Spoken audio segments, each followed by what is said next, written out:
a student, a man named J.S.A. Karan. Right. And he's trying to get this advanced psychotherapist training, but the opposition he runs into is just, it's not what you'd expect. Not at all. You see, he's not just facing academic hurdles. He's up against two completely different and, frankly, very powerful forces at the exact same time. It's this incredible contradiction. On one hand, you have his immediate community, we're talking street peers, who get physically violent. And on the other hand, you have a foreign government, sustained diplomatic pressure to get him kicked out. So that's our mission for this deep dive. We're going to try and unpack both sides of this. First, that local resistance. What was driving his peers to literally throw rocks at the Institute. And then, the bigger mystery. The Malaysian embassy? Why were they sending letters? It's like his education was being treated as some kind of major security threat. Exactly. So let's start at that local level. The institute itself was called Atmashakti Vidyalaya. Also known as the Cathexis Institute. And the training he was after was in transactional analysis, or TA. And we need to understand, in 1981, this wasn't just, some counseling course. No. What was TA back then? Why was it such a big deal? Well, it's a very sophisticated psychoanalytic theory. It's about personality, communication.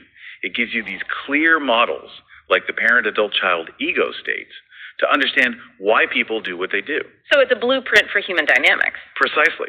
And getting that training at an internationally connected place like Cathexis, that was incredibly cutting edge. It was seen as gaining a very powerful tool. Okay, so not just a degree. It's access to elite, specialized knowledge, which brings us to the first opponents. The village boys from Chinalapati who had been my street peers. That's the quote from the source. And they don't just, write a letter of complaint. They physically travel to Bengaluru. The effort involved says so much, doesn't it? They go right to the administrators. And their argument is, well, it's pretty shocking. They say he belongs to their village street premise. And that he should not be allowed to study in Bangalore. Full stop. It sounds almost feudal, like you can't leave your station.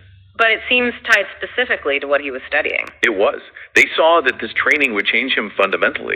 The source points out it was an international community where Westerners abound. He'd be speaking only English with 16 nations' nationals. For them, this wasn't just a career move. This was him leaving their world entirely and entering a much higher social sphere. And this is where we get to the core of it. The source is very clear about their motive. It was fear. A very specific fear.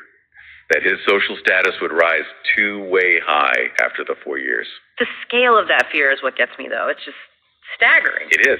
The source says they believed his status as a powerful psychotherapist would surpass even the most important VIPs like PM, CM, and other politically famous people. Okay, I have to stop you there. We're talking about the Prime Minister and the Chief Minister of the state, the absolute peak of political power. Did they really believe a therapist would be more important than them? It seems they did. And I think what that tells us is maybe how they viewed different kinds of power. How so? Well, political power might have seemed, temporary, maybe corrupt, distant. But this psychological knowledge, especially coming from a Western-affiliated place, taught in English. That seemed like a different kind of power entirely. Exactly. Something almost magical. Absolute. A kind of authority that government officials didn't have. They saw it as this disproportionate power over other people's minds. So it wasn't about what he might do, it was about what he would become. And how that would make them feel. It's all about ego. The source uses this incredible phrase. It says their ego would be smallified. Smallified. Wow. His success would literally make them smaller. That's how they saw it. And that fear, that very personal, localized fear, is what leads to the confrontation. So the Institute, Atmashakti, they do the right thing. The source says the authority turned down their plea and sent them out. Right. They defended his right to be there, but the peers, they didn't take that well. No. What happens next is just, it escalates immediately. Instantly. They go right outside the campus, and the source says they angrily picked stones from the roadside.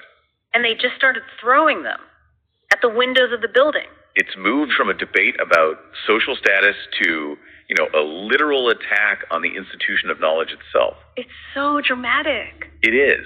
And the incident only ends when they're chased by the Atmashakti Vidyalaya Institute authorities.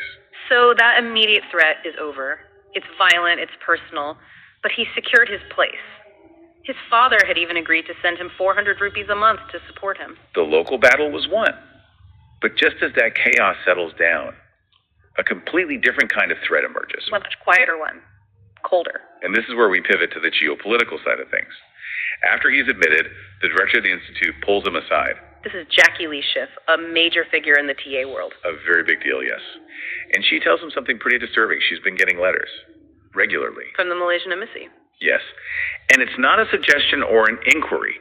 The letters were insisting that Jaya Sekaran should not be allowed to study in Cathexis Institute.